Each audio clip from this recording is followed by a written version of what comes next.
भारत में किसी महिला को संबोधित करना होता है तो कई शब्दों का इस्तेमाल होता है, जैसे नारी, महिला, स्त्री।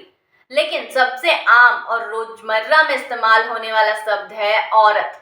इंग्लिश में इसका मतलब है वुमेन, आप जानते ही। लेकिन क्या आप जानते हैं कि ये औरत शब्द का असली मतलब क्या है और इसका इतिहास क्या है?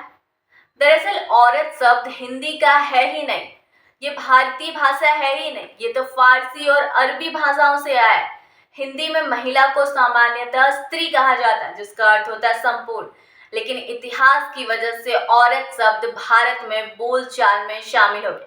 जब भारत में व्यापार और सांस्कृतिक आदान प्रदान के लिए फारसी और अरबी देशों के साथ संपर्क बनाए, तब सिर्फ सामान नहीं आए बल्कि शब्द और भाषा भी हमारे बीच घुस आए।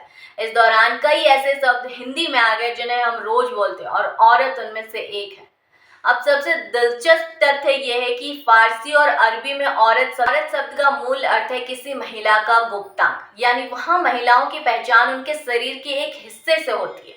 इसके बिल्कुल उलट भारतीय संस्कृति में ऐसा कोई नजरिया नहीं। हिंदी में महिला को स्त्री कहा जाता है, जिसका अर्थ है संपूर्ण और सम्मानित। भारतीय दृष्टिकोण में महिला केवल शरीर के किसी हिस्से से नहीं बल्कि अपने पूरे अस्तित्व के साथ महत्वपूर्ण होती है। इसलिए अगली बार आप औरत की जगह स्त्री का इस्तेमाल करें।